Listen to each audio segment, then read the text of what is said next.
লাইনে দাঁড়াইছে লাইনে লাইনে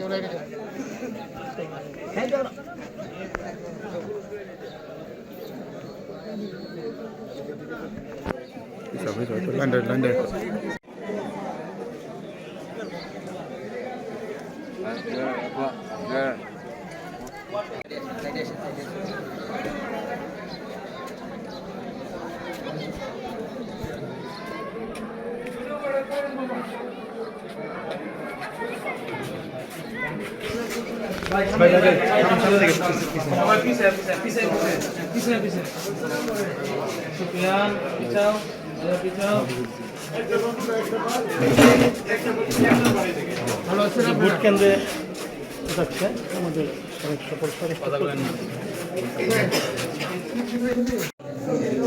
আমাদের গোপন কক্ষে কিন্তু কোনো গোপন কক্ষে যাবো না। আবার উনি ভোট দেওয়া শেষ হলে আপনারা বাইরে বাইরে একটু পরে আমরা একটু আগে ওনাটা নিয়ে নিই, ওই বক্সের ছবি না পাবো না।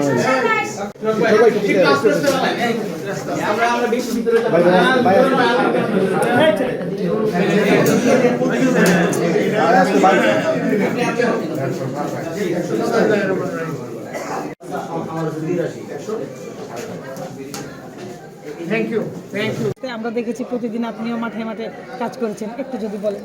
একটু আগে বিসমিল্লাহির রহমানির রহিম, আসসালামু আলাইকুম, আদাব।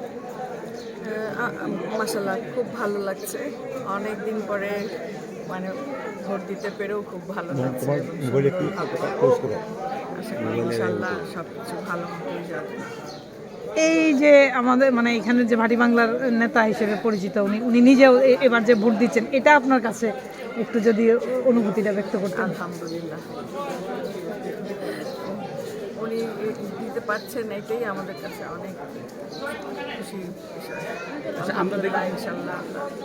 আমরা দেখি যে 18 নির্বাচনে আপনি প্রার্থী ছিলেন, 18 নির্বাচনে এবং এই যে এখন 26 নির্বাচনে পার্থক্যটা কেমন, এটার অনুভূতিটা কেমন করবেন আপনি? 18 নির্বাচনে একটা ত্রাসের সৃষ্টি হয়েছে, কোনো প্রতিটা দিন এক একটা বিভীষিকাময় হিসাবে কেটেছে।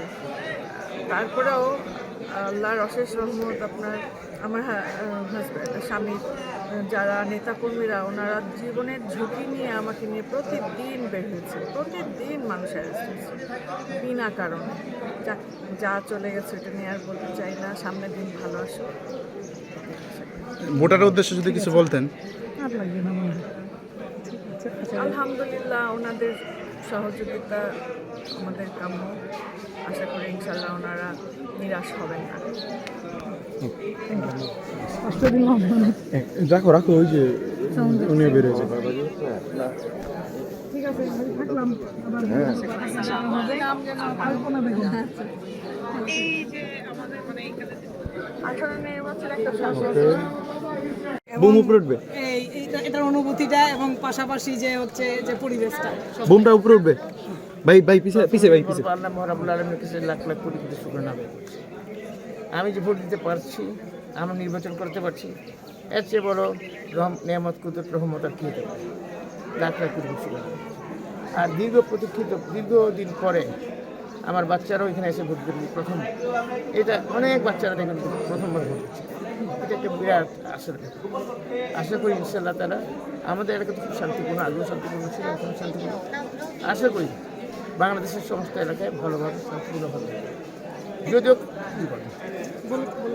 সেটা হচ্ছে যে আমরা গতকালকেও দেখেছি বিভিন্ন জায়গায়, আমরাই খবর পেয়েছি নানান জায়গায় নানানভাবে এই আগের কিছু আচরণ, যে কিছু বাক্সের ব্যাপার, তারপরে এই সিল মারার যে স্বাক্ষর এগুলো ধরা হয়েছে, কারাদণ্ড হয়েছে। এই ব্যাপারগুলিকে কতটুকু আসলে এটাকে খুব খারাপভাবে আমি নেব। এই ইন্টারিম গভর্নমেন্টের পিরিয়ডে সরকার অত্যন্ত কঠিনভাবে অবস্থান নিয়েছে, যারাই করছেন তারা খারাপ কাজ করছে, সে যেই গেলেই সেটাকে আমরা কোনো সময় আমরা সহযোগিতা বা প্রশ্ন। এবং একটা ব্যাপার ভাইব শুনতেছিলাম বা যে ঐতিহাসিক বলে আবার অনেক টাকার ছড়াছড়িরও একটা ব্যাপার। এটা আপনারা জানেন, একটা দল তাদের টাকায় আমাদের এই থানায় দু একটা জায়গায় টাকা নিয়ে ধরা পড়ছে, পরে স্থানীয়ভাবে তাদেরকে ধরে কিছু মারপিট করে ছেড়ে দিচ্ছে, বেশি বাড়াবাড়ি করে। তো আমিও চাই না বেশি বাড়াবাড়ি করতে। এটা ওই দলটি তাদের এত টাকা আপনারা জানতে পারতেছেন, পত্রিকায় পত্র দিচ্ছেন, নাম নাই হবে। আরেকটা জয়ের ব্যাপারে ইঞ্জিনিয়ারিং যে হচ্ছে কিনা এরকম একটা মানে সংখ্যা খুব মানে ইঞ্জিনিয়ারিংয়ের তো একটা তো আছেই, লক্ষণ আছে। সেই লক্ষণ কিছুটা আমি জানি, যেটা আমি প্রকাশ করতে চাই না তারা। বাট এখানে আমি বলবো সমস্ত ভোটারদের অত্যন্ত সচেতন হওয়ার জন্য, সমস্ত প্রিসাইডিং অফিসার যারা আছেন আইন শৃঙ্খলা বাহিনীকে সচেতন হওয়ার পড়তো, যে একটা ভোট ইঞ্জিনিয়ারিং কেউ যাতে না পায়। 17 বছর পরের একটু ভোটের অবস্থাটা কেমন দেখছেন? আলহামদুলিল্লাহ দেখতেই পাচ্ছেন আপনি, আলহামদুলিল্লাহ কত শান্তিপূর্ণভাবে হচ্ছে।